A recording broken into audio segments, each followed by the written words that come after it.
भागवत गीता केवल साइकोलॉजी के लिए एक अच्छी बुक ही नहीं, बल्कि इसमें बायोलॉजी, फिजिक्स, मैथ और एस्ट्रोलॉजी जैसे कई टॉपिक पर कई ऐसी बातें हैं जिनके बेस पर बड़ी बड़ी खोज यानी कि डिस्कवरी हुई है। जो मॉडर्न साइंस आज पता लगा रहा है वो सब तो भागवत गीता में बहुत पहले ही लिखा जा चुका है। आप यकीन मानो या मत मानो, लेकिन आज भी दुनिया के कई महान रिसर्चर भागवत गीता को पढ़ते हैं, किसी धार्मिक मकसद के लिए नहीं बल्कि एक प्योर साइंस बुक की तरह।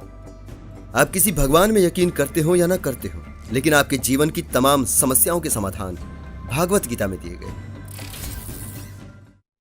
भागवत गीता में मॉडर्न साइंस के ऐसे दावे करते, छद्म में विज्ञान से लबरे जैसे ढेरों लेख और वीडियोस आपको गूगल से लेकर तमाम सोशल मीडिया तक तैरते मिल जाएंगे।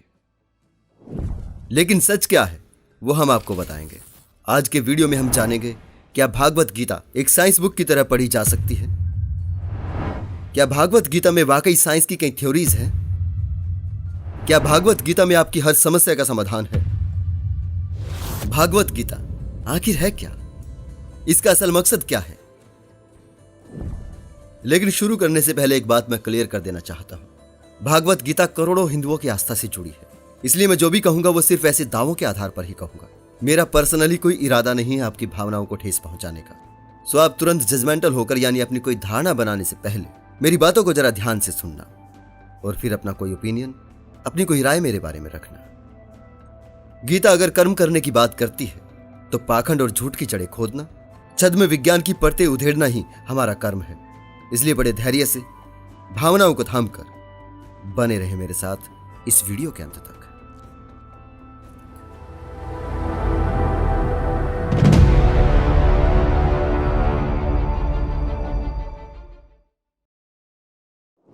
फर्स्ट लॉ ऑफ थर्मोडायनेमिक्स कहता है, एनर्जी को ना तो बनाया जा सकता है और ना ही खत्म किया जा सकता है। उसे बस एक फॉर्म से दूसरे फॉर्म में कन्वर्ट किया जा सकता है, जिसे हम कंजर्वेशन ऑफ एनर्जी भी बोलते हैं। और भागवत गीता के अध्याय 2 के 20वें और 22वें श्लोक में कहा गया है, यह आत्मा ना तो जन्मती है ना ही मरती है। जिस प्रकार मनुष्य पुराने वस्त्रों को त्याग कर नए वस्त्र ग्रहण करता है, वैसे ही आत्मा पुरानी देह को त्याग कर नई देह धारण करती है। साइंस की एनर्जी वाली थ्योरी को भागवत गीता के इन्हीं श्लोक से रिलेट किया जाता है और दावा किया जाता है कि देखिए, साइंस जो आज बता रहा है वो तो भागवत गीता में हजारों साल पहले ही कह दिया गया था। श्रीमद् भागवत गीता आत्मा का दर्शन है। इसमें हर जगह आत्मा की ही बात हो रही है, एक ऐसी अवधारणा जो कभी सिद्ध नहीं होती। लेकिन साइंस जब अपनी बात कहता है तो उसके पीछे उसके परीक्षण होते हैं। उन परीक्षणों को भी कई वैज्ञानिकों द्वारा दोहराया जाता है, तब जाकर कोई थ्योरी या लॉ बनता है। मुंह से गपोड़ देना कोई थ्योरी नहीं होती। अगर भागवत गीता को साइंस की किताब कहें तो कई जवाब देने होंगे। भागवत गीता की आत्मा वाली थ्योरी किस आधार पर थी? आत्मा को ड्रेस चेंज करते हुए किसने और कैसे देखा? कैसे काटकर, जलाकर, डुबोकर देखा कि आत्मा के साथ ये सब नहीं होता? साइंस की किताब कह देने से काम नहीं चलता। उसमें कोई फार्मूला भी होना चाहिए जिससे कैलकुलेशन करके किसी नतीजे पर पहुंचा जा सके। धार्मिक कंसेप्ट और साइंस दोनों अलग अलग चीजें हैं, लेकिन धार्मिक किताब की हर बेतु की बात पर यकीन करने वाले और थोड़ा बहुत साइंस को बिना समझे पढ़ने वाले लोग ये अंतर ही नहीं कर पाते।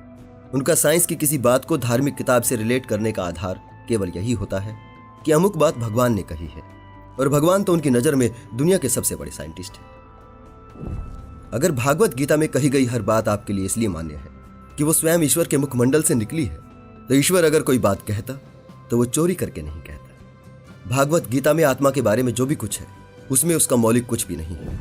गीता के अध्याय 2 के आत्मा वाले श्लोक कठोपनिषद से उधार लिए हुए हैं, और ये महज संयोग नहीं है कि कठोपनिषद की दूसरी वल्ली के श्लोक 18 और 19 गीता के अध्याय 2 के श्लोक 19 और 20 के रूप में दिखाई पड़ते हैं। यदि कोई मारने वाला व्यक्ति अपने को मारने वाला मानता है और यदि कोई मारा जाने वाला व्यक्ति अपने को मारा गया समझता है, तो वे दोनों ही नहीं जानते कि यह आत्मा ना तो किसी को मारती है और ना ही मारी जाती है।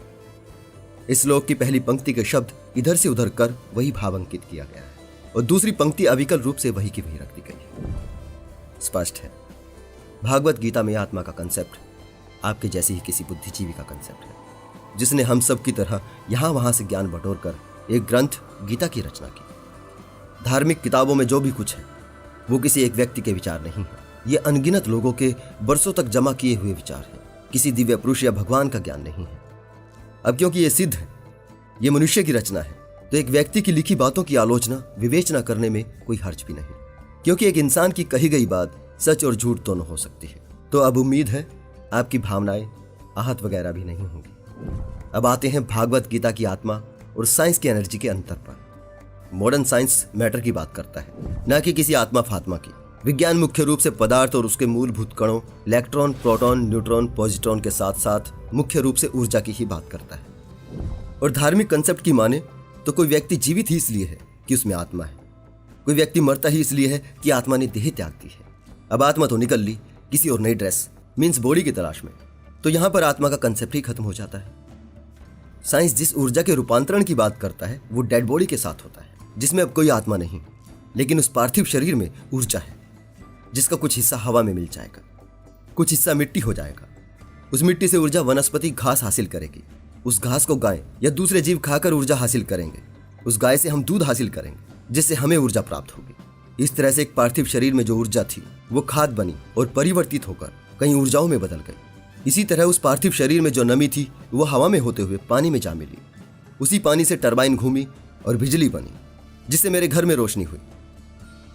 अगर फिर भी गीता की आत्मा को एनर्जी कहो तो क्या किसी प्राणी की आत्मा मेरे घर के बल्ब में जलकर अपने कर्मों की सजा भोग रही है, या फल फसल के रूप में मेरे पेट में जाकर मोक्ष प्राप्त कर रही है, या एलपीजी या गोबर गैस के रूप में मेरे घर में खाना बना रही है? भागवत गीता अनुसार आत्मा यानी ऊर्जा ना तो जलाई जा सकती है, ना ही काटी जा सकती है, ना ही बांटी जा सकती है, लेकिन ये सब तो हो रहा है। भागवत गीता की आत्मा और साइंस की एनर्जी के बीच क्या अंतर है? जिन्होंने भागवत गीता खुद पढ़ी है वो जानते हैं। जिन्हें लगता है भागवत गीता में साइंस है, उन्हें एक बार फिर से पढ़नी चाहिए। भागवत गीता का कथित ईश्वर एक ऐसी ऊर्जा की बात करता है जो पिछले जन्मों के कर्मों के अनुसार अगले जन्म में किसी विशेष जाति में जन्म लेती है, और जिसका इंतजाम भी उन्होंने ही किया है। ये जो वर्ण व्यवस्था है, ब्राह्मण, क्षत्रिय, वैश्य, शूद्र, ये विभाजन मेरे द्वारा यानी ईश्वर के द्वारा ही रचा गया है। भागवत गीता अध्याय 4 श्लोक 13। कमाल का ईश्वर था जिसकी सिर्फ चलती ही भारत में थी। भारत से बाहर वो कोई वर्ण व्यवस्था लागू ही नहीं कर पाया। मेरी शरण में आकर क्षत्रिय, वैश्य, शूद्र भी, जिनका जन्म पाप योनि से हुआ है, परम गति को प्राप्त हो जाते हैं। भागवत गीता अध्याय 9 श्लोक 32। यहां दुनिया का सबसे बड़ा साइंटिस्ट जातिवाद और पुरुषवाद की सामूहिक पीड़ा से पीड़ित खुद को वर्ण व्यवस्था का रचयिता और समस्त नारी को पाप योनि बता रहा है।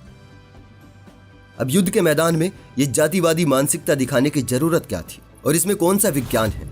भागवत गीता में विज्ञान बताने वाले चाहे तो जवाब दे सकते हैं। भागवत गीता के 4थे अध्याय की शुरुआत में कृष्ण कहते हैं, यह दिव्य ज्ञान मैंने तुमसे पहले सूर्य को दिया था।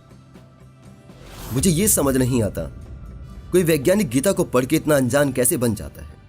भला सूर्य को ज्ञान कैसे दिया जा सकता है? सूर्य कोई व्यक्ति है?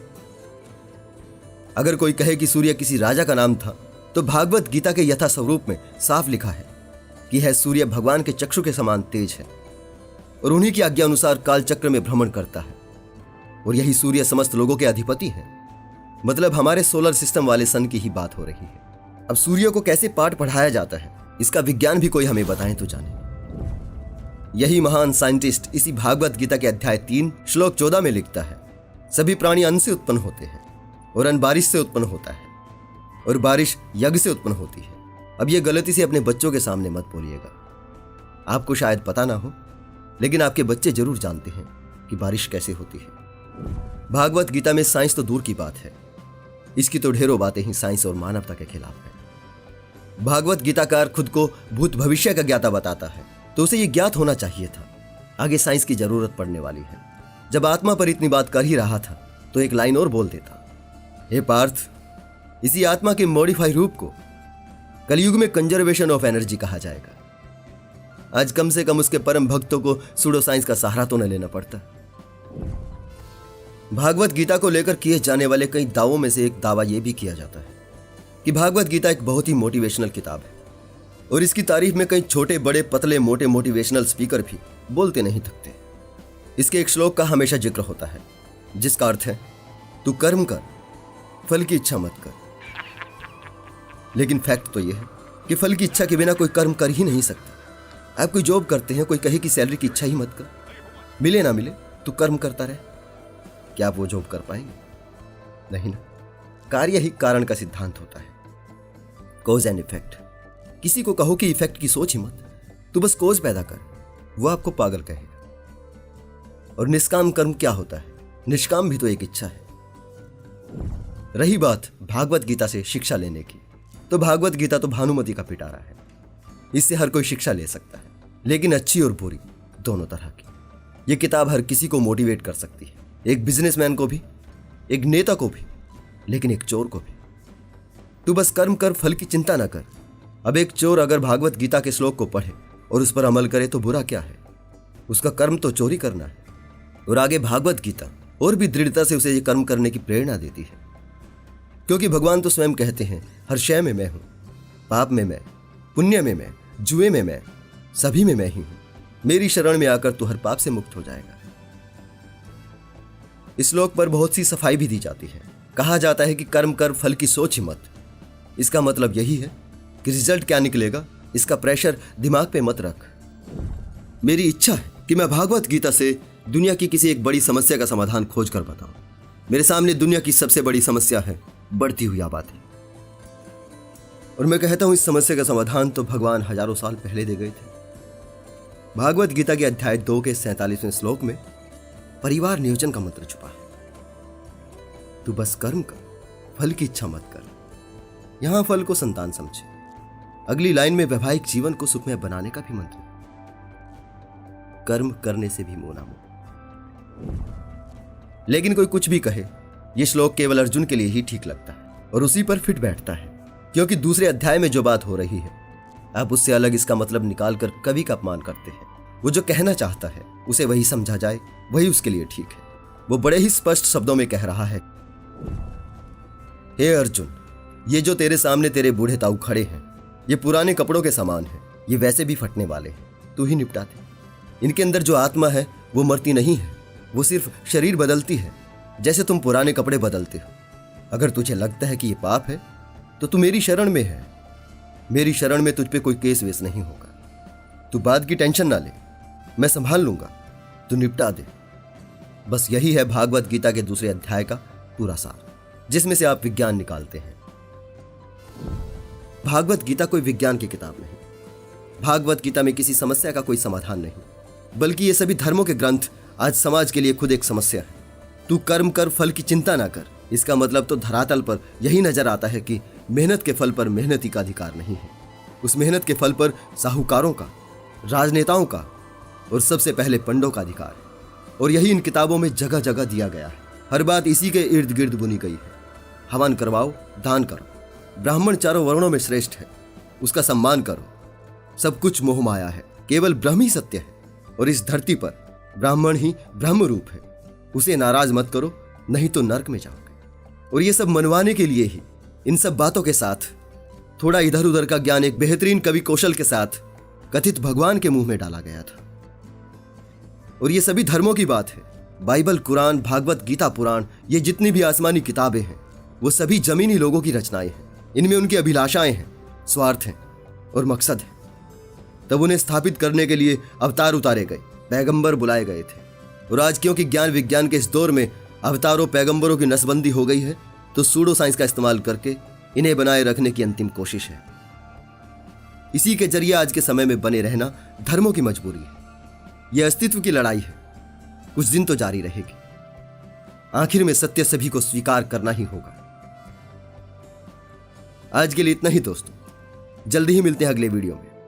पाखंडवाद और छद्म विज्ञान की परतें उधेड़ने में अगर आप मेरा साथ देना चाहते हैं तो मेरे इस चैनल को सब्सक्राइब करें।